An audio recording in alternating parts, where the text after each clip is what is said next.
The Last Dance, Michael Jordan, the Bulls, the 1997-1998 three-peat team. The 10-part documentary series tomorrow, Sunday, 9 p.m.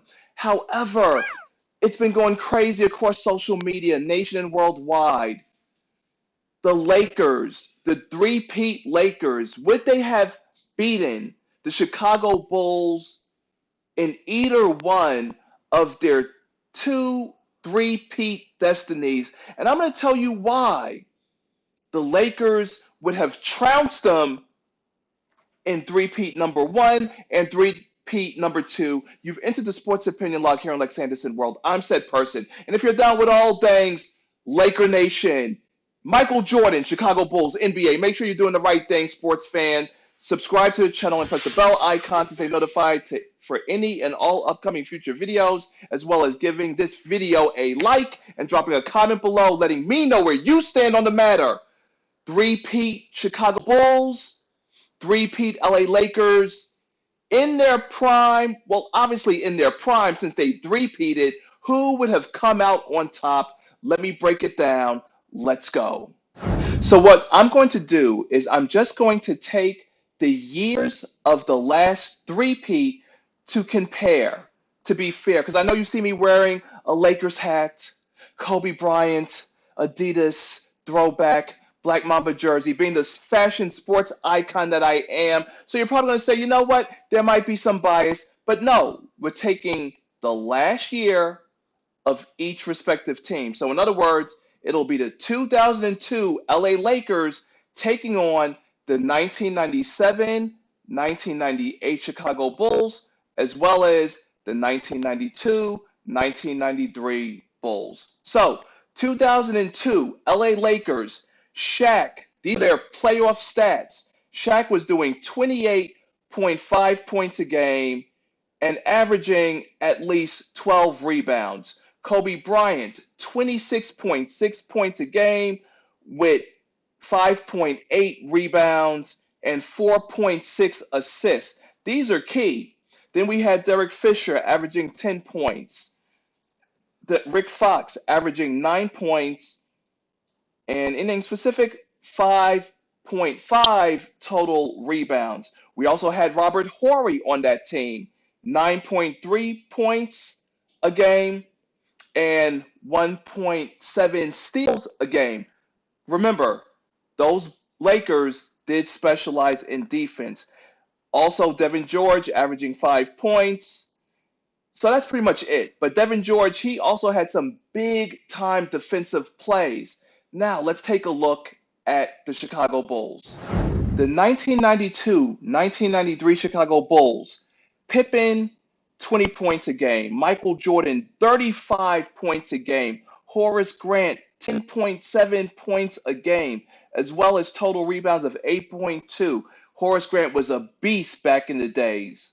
Then we also had B.J. Armstrong averaging 11.4 points a game and 3.3 assists. Scott Williams, 5.5 points a game, and John Paxson, 4.1.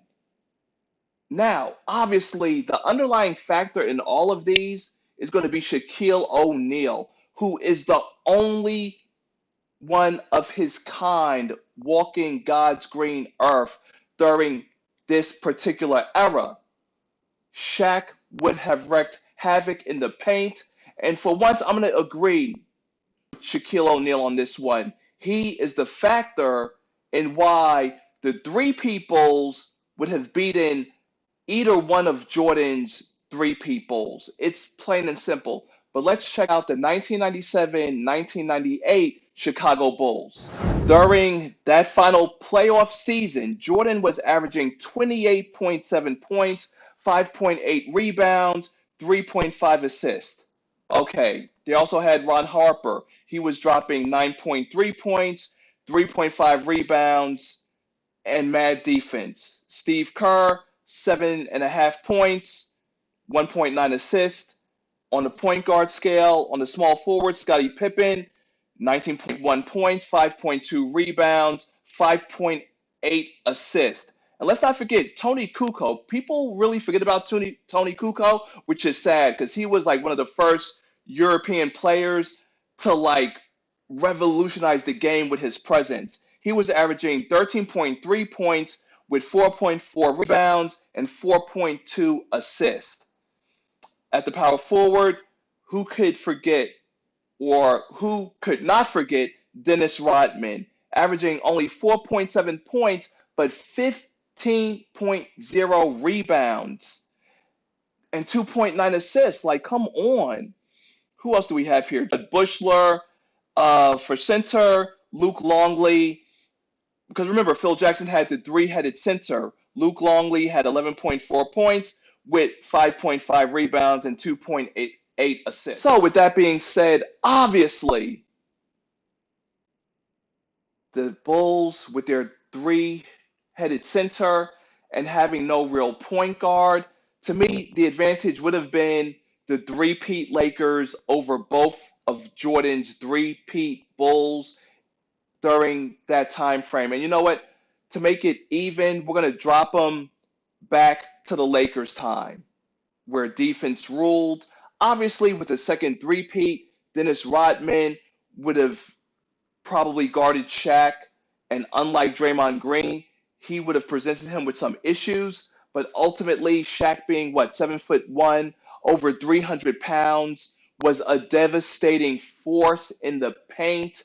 And even when they did the Hack-a-Shaq method, he got better at nailing his free throws. And of course, the immortal Kobe Bryant was just crazy with it in the playoffs. So to me, the dynamic duo, Pippen and Jordan, Kobe and Shaq. Hey, Kobe and Shaq. There we go. That's all I got. Let me know what you're thinking, sports fans nationwide. Make sure you're dropping a comment below. And on your way down there, make sure you're liking this video because it's the likes that keep the lights on in the Sports Opinion Log. Despite there being no NBA playoffs today, it would have started. The Lakers would have been well on their way with LeBron James and Anthony Davis to bringing another championship to Laker Nation. So that's all I've got. Let me know what you're feeling, how you're thinking, and let's not forget, make sure you're subscribing to the channel and pressing the bell icon to stay notified for any and all upcoming future videos. Until next time, sports fans nationwide, Lex Anderson signing out.